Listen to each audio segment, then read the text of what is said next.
ओम शांति।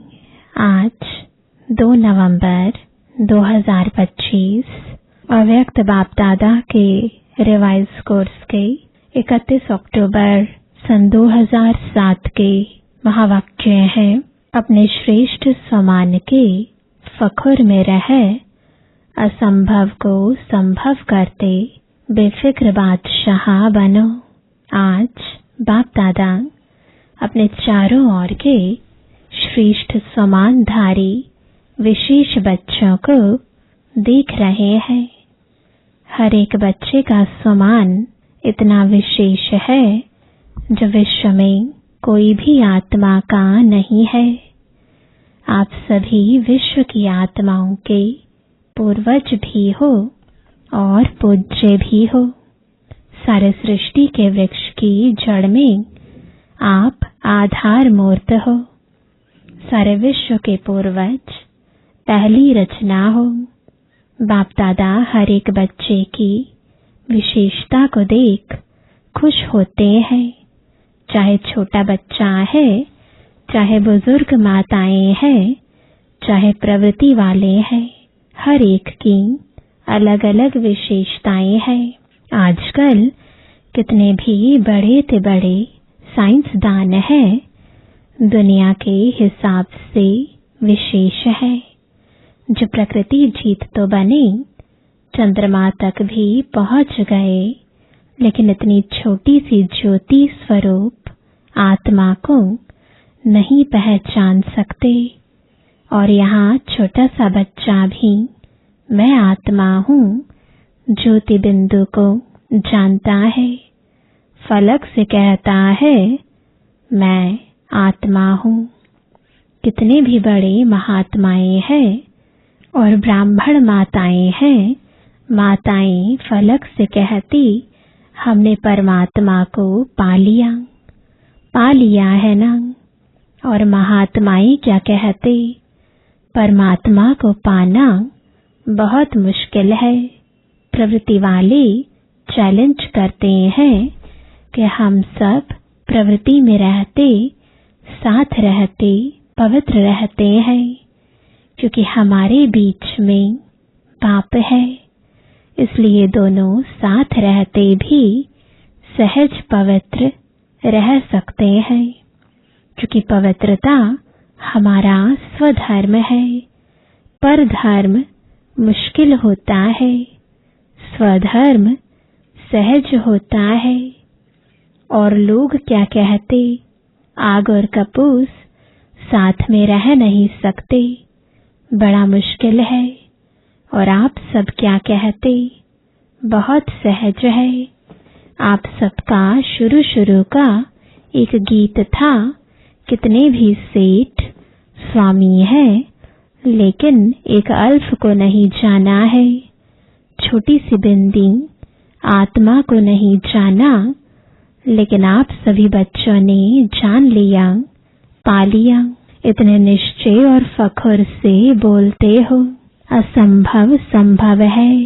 बाप दादा भी हर एक बच्चे को विजयी रत्न देख हर्षित होते हैं, क्योंकि हिम्मते बच्चे मददे बाप है। इसलिए दुनिया के लिए जो असंभव बातें हैं, वह आपके लिए सहज और संभव हो गई है। फख्र रहता है कि हम परमात्मा के डायरेक्ट बच्चे हैं। इस नशे के कारण, निश्चय के कारण, परमात्मा बच्चे होने के कारण माया से भी बचे हुए हो। बच्चा बनना अर्थात सहज बच जाना, तो बच्चे हो और सब विघ्नों से, समस्याओं से बचे हुए हो। तो अपने इतने श्रेष्ठ समान को जानते हो ना। क्यों सहज है? क्योंकि आप साइलेंस की शक्ति द्वारा परिवर्तन शक्ति को कार्य में लगाते हो। नेगेटिव को पॉजिटिव में परिवर्तन कर लेते हो। माया कितने भी समस्या के रूप में आती है, लेकिन आप परिवर्तन की शक्ति से साइलेंस की शक्ति से समस्या को समाधान स्वरूप बना देते हो, कारण को निवारण रूप में बदल देते हो। है ना इतनी ताकत? कोर्स भी कराते हो ना, नेगेटिव को पॉजिटिव करने की विधि सिखाते हो। यह परिवर्तन शक्ति बाप द्वारा वर्षे में मिली है। एक ही शक्ति नहीं, सर्व शक्तियां परमात्मा वर्षा मिला है। इसलिए बाप दादा हर रोज कहते हैं, हर रोज मुरली सुनते हो ना, तो हर रोज बाप दादा यही कहते, बाप को याद करो और वर्षे को याद करो। बाप की याद भी सहज क्यों आती है? जब वर्षे की प्राप्ति को याद करते तो बाप की याद प्राप्ति के कारण सहज आ जाती है। हर एक बच्चे को यह रूहानी फख्र रहता है। दिल में गीत गाते हैं, पाना था वो पा लिया। सभी के दिल में यह स्वतः ही गीत बजता है ना। फख्र है ना। जितना इस फख्र में रहेंगे तो फख्र की निशानी है बेफिक्र होंगे। अगर किसी भी प्रकार का संकल्प में, बोल में या संबंध संपर्क में फिक्र रहता है तो फख्र नहीं है। बाप दादा ने बेफिक्र बादशाह बनाया है। बोलो बेफिक्र बादशाह हो। हैं तो हाथ उठाओ जो बेफिक्र बादशाह है। बेफिक्र हो या कभी कभी फिक्र आ जाता है। अच्छा है जब बाप बेफिक्र है तो बच्चों को क्या फिक्र है?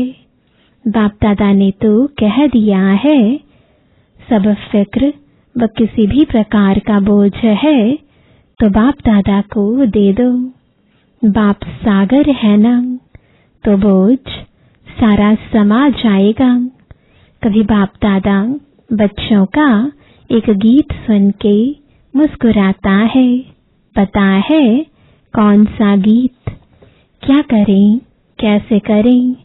कभी कभी तो गाते हो ना। बाप दादा तो सुनता रहता है, लेकिन बाप दादा सभी बच्चों को यही कहते हैं, हे मीठे बच्चे, लाडले बच्चे, साक्षी दृष्टा की स्थिति की सीट पर सेट हो जाओ और सीट पर सेट होके खेल देखो। बहुत मजा आएगा। वहां त्रिकालदर्शी स्थिति में स्थित हो जाओ। सीट के नीचे आते इसलिए अपसेट होते हो। सेट रहो तो अपसेट नहीं होंगे। कौन सी 3 चीजें बच्चों को परेशान करती है? एक चंचल मन, दूसरा भटकती बुद्धि और तीसरा पुराने संस्कार। बाप दादा को बच्चों की एक बात सुनकर हंसी आती है। पता है कौन सी बात है? कहते हैं, बाबा क्या करें, मेरे पुराने संस्कार है ना। बाप दादा मुस्कुराता है। जब कह ही रहे हो मेरे संस्कार तो मेरा बनाया है, तो मेरे पर तो अधिकार होता ही है। जब पुराने संस्कार को मेरा बना दिया तो मेरा तो जगह लेगा ना। क्या यह ब्राह्मण आत्मा कह सकती है मेरे संस्कार मेरा मेरा कहा है तो मेरे ने अपनी जगह बना दी है। आप ब्राह्मण मेरा नहीं कह सकते। यह पास्ट जीवन के संस्कार है, शूद्र जीवन के संस्कार है, ब्राह्मण जीवन के नहीं। तो मेरा मेरा कहा है तो वह भी मेरे अधिकार से बैठ गए हैं। ब्राह्मण जीवन के श्रेष्ठ संस्कार जानते हो ना, और यह संस्कार जिनको आप पुराने कहते हो वह भी पुराने नहीं है।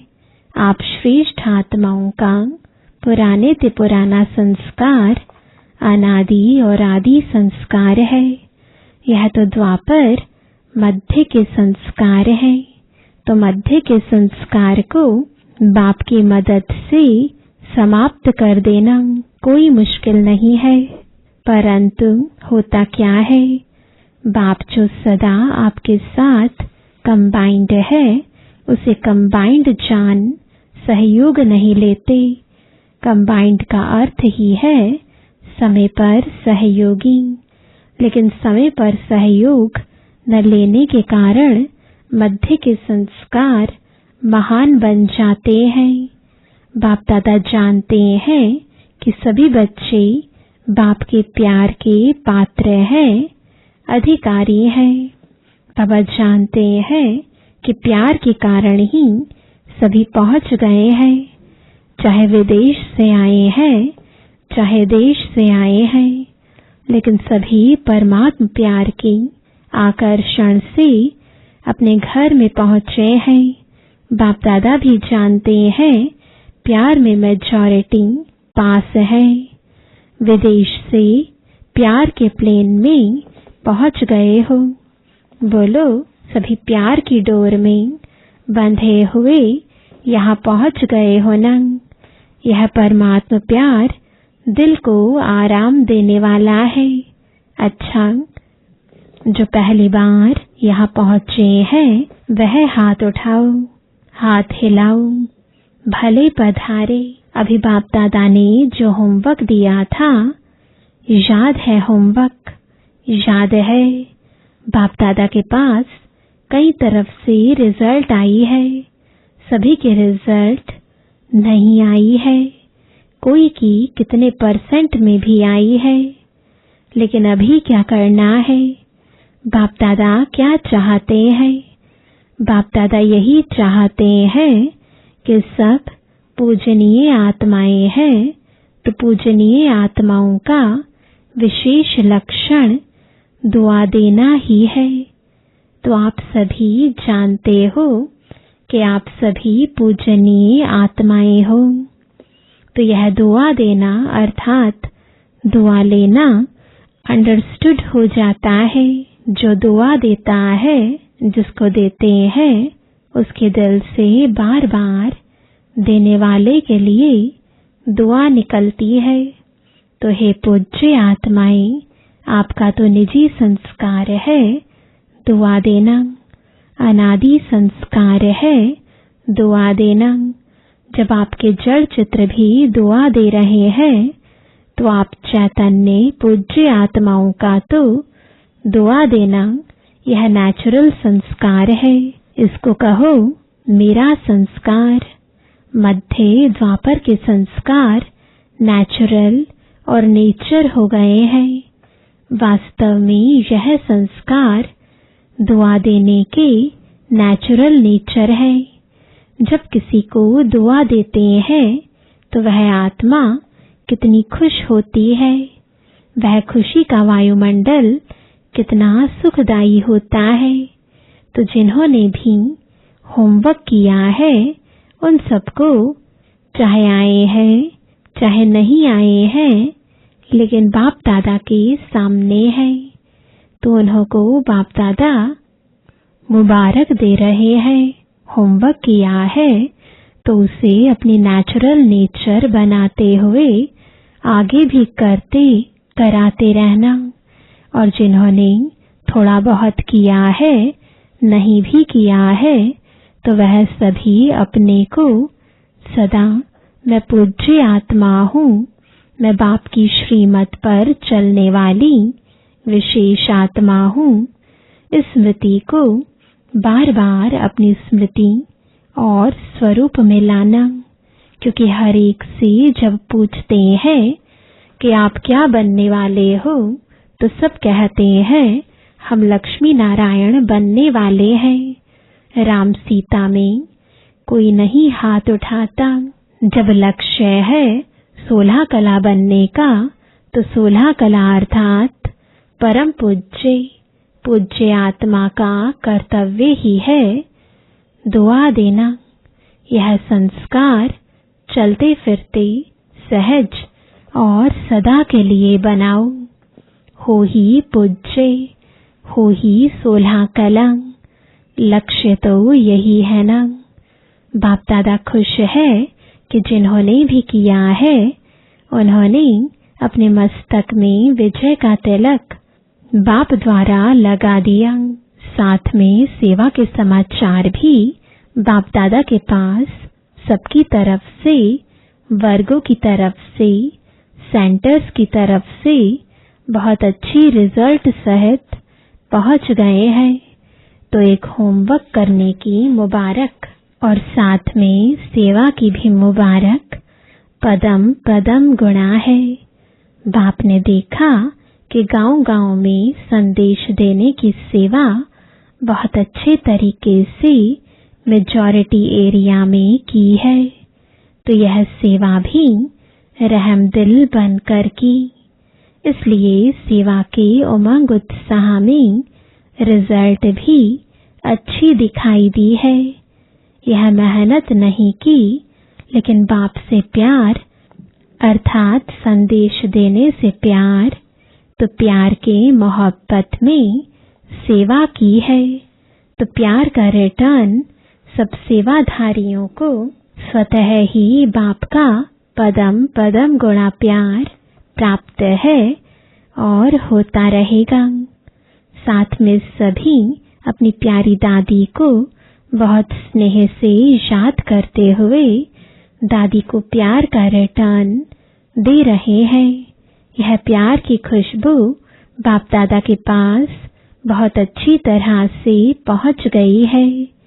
अभी जो भी मधुबन में कार्य चल रहे हैं, चाहे विदेशियों के चाहे भारत के, वह सब कार्य भी एक दो के सहयोग सम्मान के आधार से बहुत अच्छे सफल हुए हैं और आगे भी होने वाले कार्य सफल हुए पड़े हैं, क्योंकि सफलता तो आपके गले का हार है। बाप के गले के भी हार हो।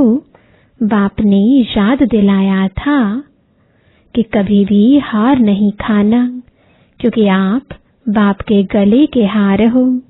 तो गले का हार कभी हार नहीं खा सकता। तो हार बनना है या हार खानी है? नहीं ना। हार बनना अच्छा है ना। तो हार कभी नहीं खाना। हार खाने वाले तो अनेक करोड़ों आत्माएं हैं। आप हार बनके गले में पिरोए गए हो, ऐसे है ना।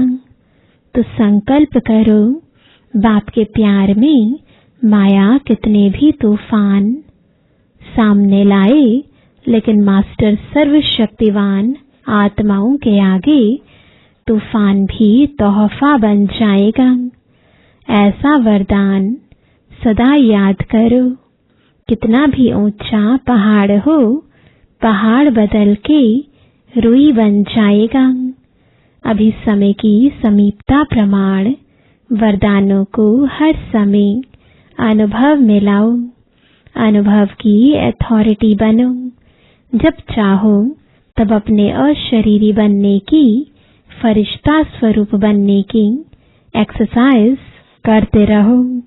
अभी अभी ब्राह्मण, अभी अभी फरिश्ता, अभी अभी अशरीरी, चलते फिरते काम काज करते हुए भी 1 मिनट 2 मिनट निकाल अभ्यास करो। चेक करो, जो संकल्प किया वही स्वरूप अनुभव किया। अच्छा, चारों ओर के सदा श्रेष्ठ समानधारी, सदा स्वयं को परम पूज्य और पूर्वज अनुभव करने वाले, सदा अपने को हर सब्जेक्ट में अनुभवी स्वरूप बनाने वाले, सदा बाप के दिल तख्त नशीन, भ्रुकुटी के तख्त नशीन, सदा श्रेष्ठ स्थिति के अनुभवों में स्थित रहने वाले चारों ओर के सभी बच्चों को याद प्यार और नमस्ते। सभी तरफ के सभी के पत्र, ईमेल, समाचार सभी बाप दादा के पास पहुंच गए हैं, तो सेवा का फल और बल सभी सेवाधारियों को प्राप्त है और होता रहेगा। प्यार के पत्र भी बहुत आते हैं, परिवर्तन के पत्र भी बहुत आते हैं। परिवर्तन की शक्ति वालों को बाप दादा अमर भव का वरदान दे रहे हैं। जिन सेवाधारियों ने श्रीमत को पूरा फॉलो किया है, ऐसे फॉलो करने वाले बच्चों को बाप दादा कहते सदा फरमान बरदार बच्चे वहां।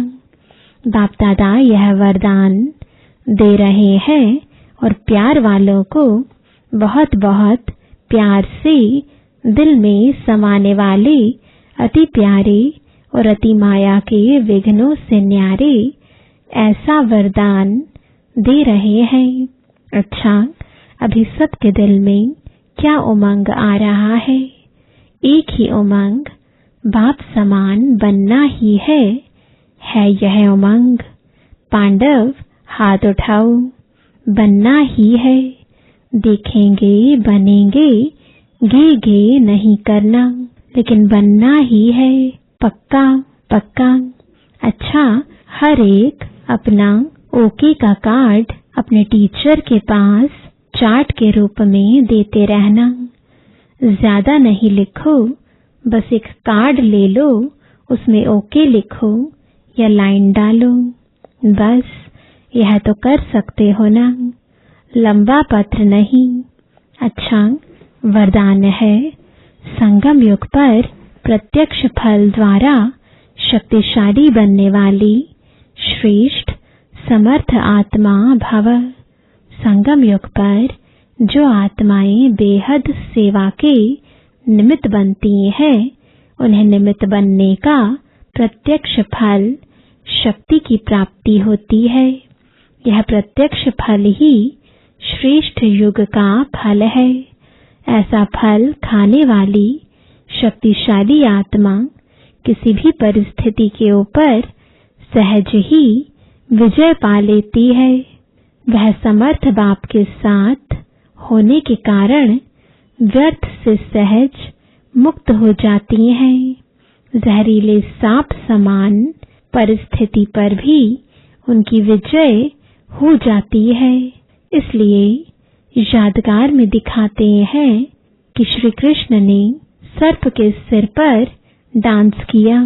स्लोगन है, पास विद ऑनर बनकर पास्ट को पास करो और बाप के सदा पास रहो। आज का अव्यक्त इशारा, अशरीरी व विदेही स्थिति का अभ्यास बढ़ाओ। जैसे बाप दादा अशरीरी से शरीर में आते हैं, वैसे ही बच्चों को भी अशरीरी होकर के शरीर में आना है। अव्यक्त स्थिति में स्थित होकर फिर व्यक्त में आना है। जैसे इस शरीर को छोड़ना और शरीर को लेना, यह अनुभव सभी को है। ऐसे ही जब चाहो तब शरीर का भान छोड़कर अशरीरी बन जाओ, और जब चाहो तब शरीर का आधार लेकर कर्म करो। बिल्कुल ऐसे ही अनुभव हो जैसे यह स्थूल चोला अलग है और चोले को धारण करने वाली मैं आत्मा अलग हूँ। ओम